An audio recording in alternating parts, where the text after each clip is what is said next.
ರಾಜ್ಯದಲ್ಲಿ ಜಲಕ್ಷಾಮದ ಆತಂಕ ಮನೆ ಮಾಡಿದ್ದು ನೀರಿನ ಬಳಕೆ ವಿಷಯವಾಗಿ ಬಿಡಬ್ಲ್ಯೂಎಸ್ಎಸ್ಬಿ ಕೆಲ ಮಾರ್ಗಸೂಚಿ ಹೊರಡಿಸಿದೆ.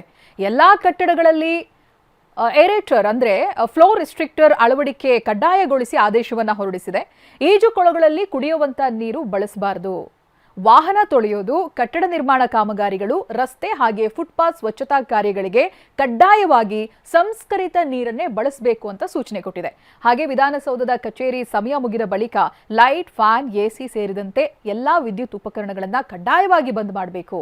ಎಸಿಗಳ ತಾಪಮಾನವನ್ನ 24ರಿಂದ 26 ಡಿಗ್ರಿ ಸೆಲ್ಸಿಯಸ್ಗೆ ಮಿತಿಗೊಳಿಸುವಂತೆ ಸೂಚನೆ ಕೊಟ್ಟಿದೆ. ಹೊರಾಂಗಣ ದೀಪಗಳಿಗೆ ಆಟೋ ಟೈಮರ್ ವ್ಯವಸ್ಥೆಯನ್ನ ಜಾರಿಗೊಳಿಸಬೇಕು. ನೀರಿನ ವ್ಯರ್ಥ ಬಳಕೆ ತಡೆಗಟ್ಟುವುದಕ್ಕೆ ಓವರ್ ಹೆಡ್ ಟ್ಯಾಂಕ್ ಗಳಿಗೆ ಬಾಲ್ವಾಲ್ಟ್ ಅಳವಡಿಕೆ ಮಾಡಬೇಕು. ನೀರಿನ ಸೋರಿಕೆ ತಡೆಗೆ ಲೋಕೋಪಯೋಗಿ ಇಲಾಖೆ ಅಧಿಕಾರಿಗಳಿಗೆ ವಿಶೇಷ ಹೊಣೆಗಾರಿಕೆಯನ್ನ ಕೂಡ ನೀಡಲಾಗಿದೆ.